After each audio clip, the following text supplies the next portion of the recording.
oyda 15 yorug', 15 qorong'i deganday og'ir kunlaringizda yordam bergan odam, yaxshi gapirgan odam sizni ko'nglingizni joy oladi-ku.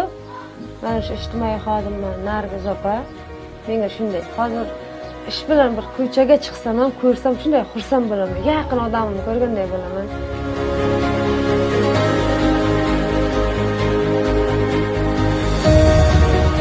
...2023-yil qamoqdan chiqib kelgan vaqtim juda asabiy holatda edim. Qamoqdan chiqmay kelsam onamni ko'rmay qolaman deb o'ylaganman.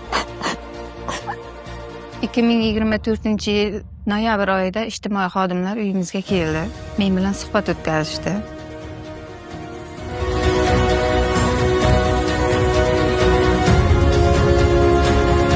Murakkab operatsiya ekanligi uchun bizga o'zimiz ozroq pul yig'dik. Keyin ijtimoiy xodimlar tomonidan bizga yordam berildi. Ijtimoiy xodim rahbarlariga ham rahmat. Shular bor ekan, men shunday oyoqqa turdim, yuribman, nafas olyapman.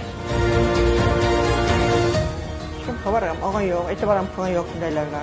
Ijtimoiy xodim ishga kelgandan keyin xabar olib boshladi. People psixolog kurslarga taklif qildi, darslarga boryapman. Doktorlarga ko'rsatdi. People dormonlar olib berdi, eshitish apparati olib berdi. Oyoq og'rig'ini hassani olib berdi. Ishdan qilmagan millatga murojaat qilgandi. Kelishga so'rab, ish so'radi. Ular yordam qildi, rahmat. Sog'lom o'zimni yuribman, hamma sharoit beryapti. Qo'llari kelsa.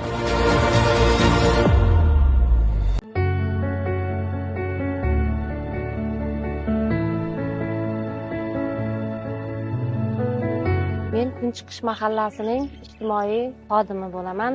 Mahallamizda 4925 ta aholimiz bo'lib, shundan 128 ta nogironligi bo'lgan fuqarolarni tashkil etadi. Nogironligi bo'lgan shaxslar, ijtimoiy himoyaga muhtoj bo'lgan shaxslar bilan ishlab, ularning xonadoniga kirib, dardini eshitib, ular bilan suhbatlashgan vaqtlarimda ularga yordam kerakligini his qildim. Misol uchun, singlimiz Boltay va Sadoqat xonadoniga kirib borganimda juda tushkun kayfiyatda ekanligini ko'rdim. Hayoti davomida og'ir kasalga chalinganini, ruhiy tushkunlikka tushganini ko'rib, unga juda ham yordam bergim keldi va mana shu qizimizga yordam berish uchun mini loyiha sifatida yaratib, shu avvalambor sog'ligini tiklash uchun ko'maklashdik. Asta-asta sog'ligi tiklangandan keyin hayotga bo'lgan qiziqishni uyg'ondi. Uning harakatini ko'rib, mahallamiz yettiligi bilan birgalikda ularga taklif kiritdim. Tikuv mashinkasi olib berish uchun ariza kiritib, tikuv mashinkasi olib berdik. Harakatlari uchun, qulay bo'lish uchun hassa, oyoq kiyim, protez, ortopediya mahsulotlaridan olib berdik. Juda ham xursand hayotga qaytganidan. Shu ish faoliyati davomida o'ziga shogird olib tikuvchilik sirlarini o'rgatib ham kelyapti. Bu mini loyihamiz o'zini ijobiy natijasini berganidan xursandman. Bundan keyin ham boshqa oilalarga, yordamga muhtoj bo'lgan fuqarolarimizga shunday loyihalarni qilib, mahallamiz obodligiga, fuqarolarimizni ijtimoiylashuvga o'z hissamni qo'shaman deb niyat qildim.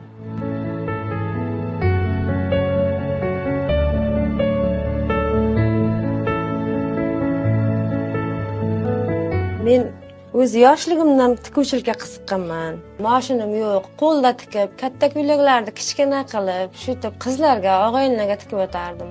Keyin oyog'im og'rib boshladi. Ko'ksartiroz 4-pozitsiya deb aytdi.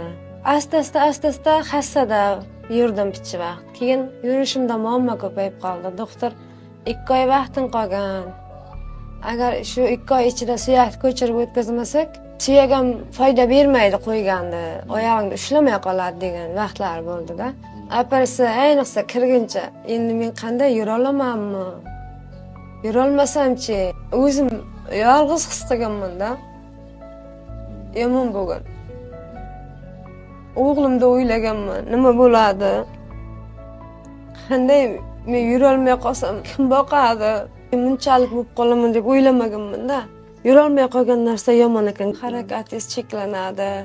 O'zimda yana kuch topib, hayotga qiziqishimga ijtimoiy xodim Nargiz opa ham ko'p yordam berdi. Oyoq kiyimlarga, hassaga. Shu ijtimoiy xodim stress holatdan chiqasiz, o'zingiz band qilib, shu bilan yana shug'ullaning, yaxshi ko'rgan kasbingiz bilan qiziqasiz. Shunday yaxshi kunlaringiz ko'p bo'ladi hali deb menga dalda berib, katta yordam ko'rsatgan. Mashinasiz yurgan vaqtlarimda ijtimoiy xodim biza ber, hokimlar yettilik tomonidan mashinani beramiz subsidiya qilib dedi. Men juda xursand bo'ldim bundan. Mana endi bugungi kunga kelib ikkita shogirdim bor.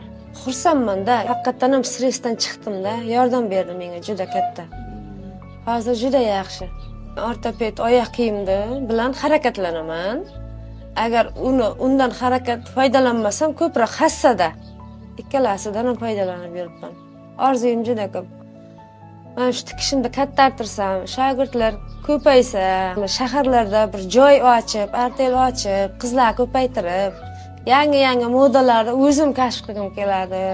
Oyda 15 yorug', 15 qorong'i deganday, og'ir kunlaringizda yordam bergan odam, yaxshi gapirgan odam sizni ko'nglingizni joy oladi-ku. Men shu ijtimoiy xodimman, Nargiz opa. Menga shunday. Hozir ish bilan bir ko'chaga chiqsam ham, ko'rsam shunday xursand bo'laman. Yaqin odamimni ko'rganday bo'laman. Hol-ahvol so'raydi. Sadoqat deb mana shu bugun ham mendan kelib o'zi o'g'limni bolalar puliga meni tavsiya qilyapti. Ijtimoiy xodimlarga hammasiga rahmat. Men fikrim shundayda, agar shular dalda bo'lmaganda balkim hozir bu darajaga yetmasdim. Shogirdim, bunday tikuvchilik hali davom ettirib ketolmagan bo'lardim-da.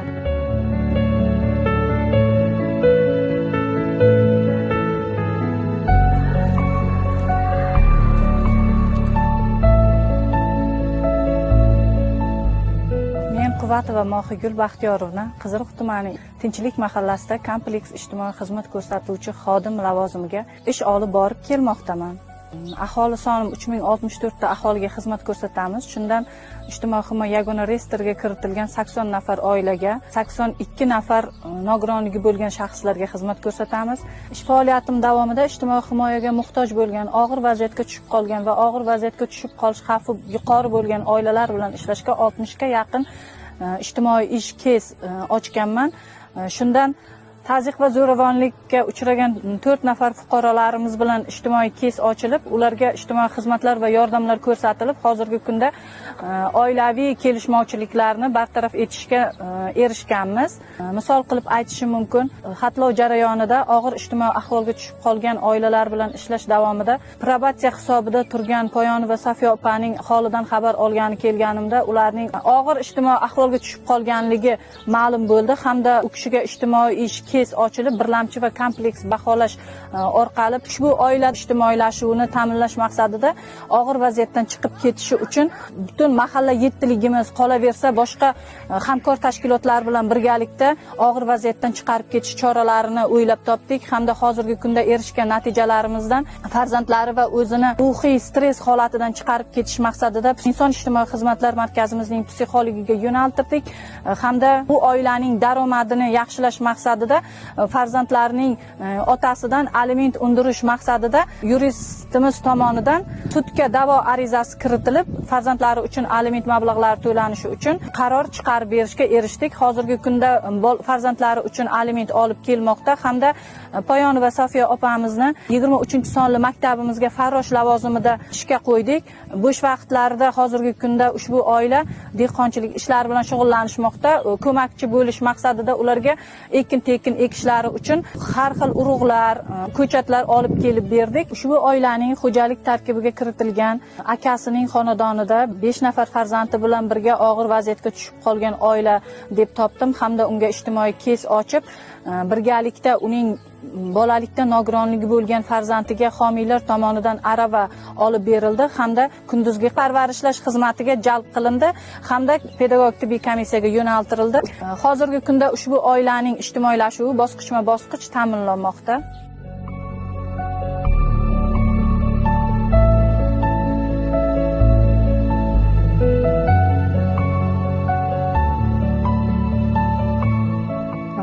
Kunlarimda eslashni ham xohlamasdim. Ikkita farzandimni to'shakda yotgan onamni o'ylaganman. Qamoqdan chiqmay kelsam onamni ko'rmay qolaman deb o'ylaganman. 2023-yil qamoqdan chiqib kelgan vaqtim juda asabiy holatda edim.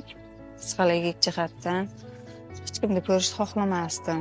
Birovga qo'shilishni xohlamasdim. Uydan chiqishni xohlamasdim. Keyin 2024-yil noyabr oyida ijtimoiy xodimlar uyimizga keldi. Men bilan suhbat o'tkazishdi. Ahvolimni tushuntirdim. Qanday vaziyatdaligimni ko'rishdi. Hamma ichimdagi dardlarimni aytdim. Psixolog qabuliga yordam berishdi. Psixolog qabuliga bordim. Psixolog bilan 2-3 oy ishladim. O'zimda ancha-muncha kuch bo'ldi. Hayotga qarashim, kurashimga. Farzandlarimni ham jalb qildim. Farzandlarimni olib bordim. Ona sifatida farzandlarimni ham o'zgarganini his qildim. Yurist xizmatidan foydalanishga yordam berdi. Aliment bo'yicha yordam berishdi. Hozir alimentga topshirib qo'yib olyapmiz. Keyin bular ishga taklif qilishdi. 23-maktabga yarim stavkaga ishga qo'yishga yordam berishdi. Saxovat va ko'makdan pul ajratib berishdi. Ijtimoiy xodim kelgandan keyin hamma muammolarim asta-sekinlik bilan hal bo'lib boshladi. Farg'onaga chiqdim. Hozir o'zimda xudoga shukr ancha tiklab olganman. Ishlayapman. Akamlar bilan, yangamlar bilan birgalashib biz agratda ishlaymiz. Men ijtimoiy xodimdagilarni nima deb tasavvur qilaman? Qandaydir menga yordam beradigan inson bo'lib kirib, farishtadek bo'lib kirib keladigan inson jihatda qabul qildim. Rahmat bularga. Menga katta yordam berishlar, oilamga qarabonli bo'lib kelgan.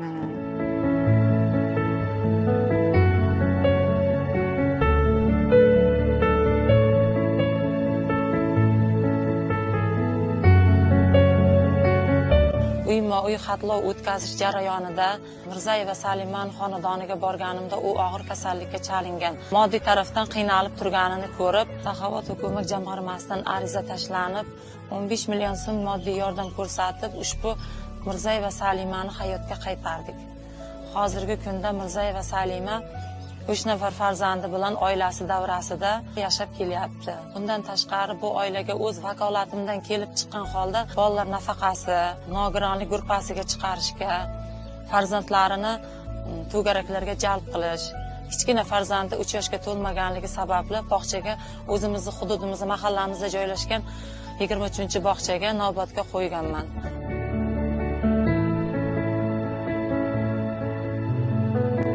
Men Mirzayeva Salima Xalqobod mahallasida yashayman.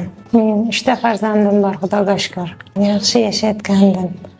O'zimizdan shunday hushimdan ketib qolaverdim. Keyin tekshirtirsak shunday boshimdan operatsiya bo'lishga, murakkab operatsiya ekanligi uchun bizga o'zimiz ozroq pul yig'dik. Keyin ijtimoiy xodimlar tomonidan bizga 15 million yordam berildi. Operatsiyadan keyin Allohga shukr yaxshiman, yuribman. Farzandlarimni oldiga keldim, yaqinlarimni oldiga. Mahallamizga ham rahmat, ijtimoiy xodim rahbarlariga ham rahmat. Shular bor ekan, men shunday oyoqqa turdim, yuribman, nafas olyapman. Men ijtimoiy xodim lavozimida ishlayotganimdan faxrlanaman. Chunki qanchadan qancha aholimiz, qanchadan qancha yotib qolgan kasallarimiz, qancha hayotdan umidini uzgan aholini hayotga qaytarish bu baxt biz uchun.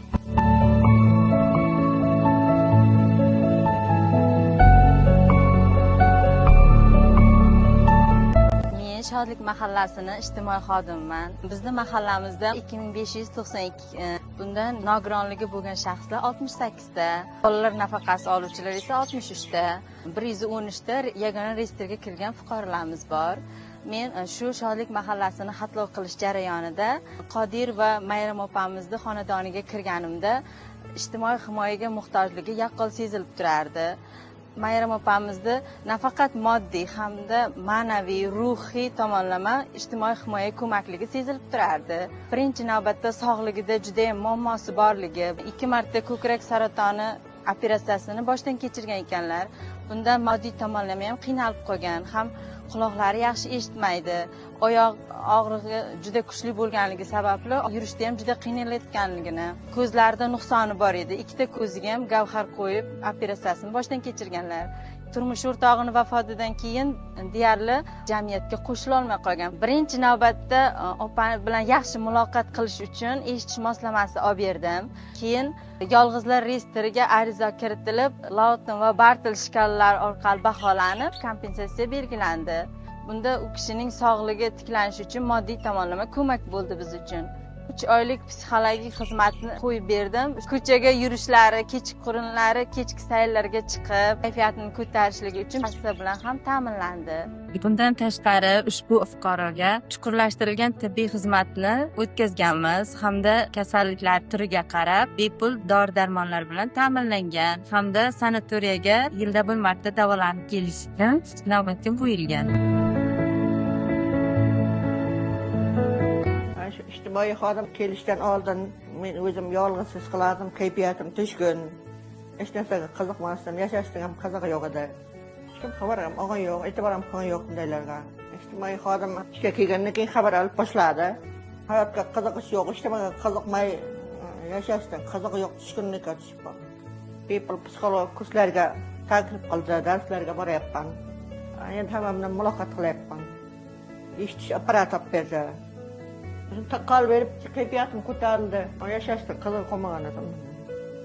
Doktorlarga ko'rsatdi. Bepul dori-darmonlar olib berdi. Oyoq og'rig'im hassani olib berdi. Bayramlarda kelib turadi. Ham moddiy, ham ma'naviy tomondan yordam berdi. Rahmat bularga. Tan joni sog' bo'lsin, martabasi ulug' bo'lsin. Mahalladagilarning ham hammaning menga yaxshilik qilayotgan hamma insonlarga Xudo bersin, omadini bersin, tan jonlari sog' bo'lsin. Minnatdorman hammasidan.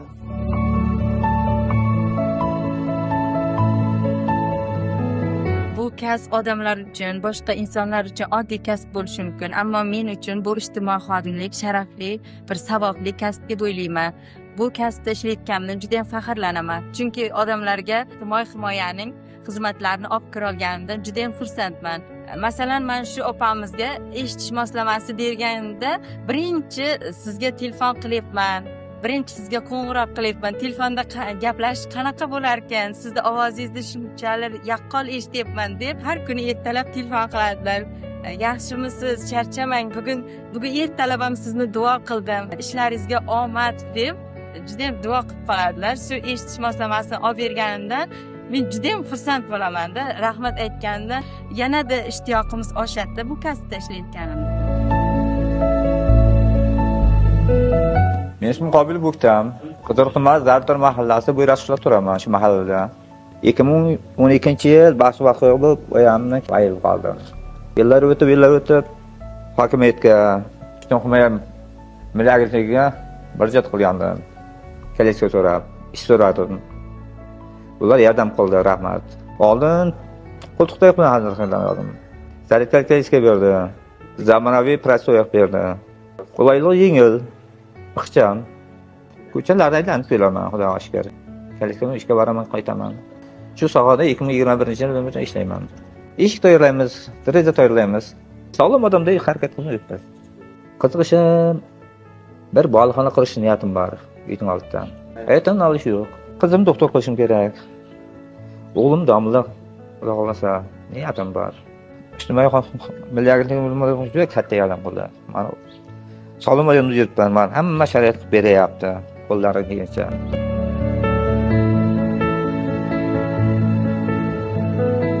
Men Zartor mahallasida kompleks ijtimoiy xizmat ko'rsatish xodimi Ningziyeva Muharram Muhammadiyevna bo'laman.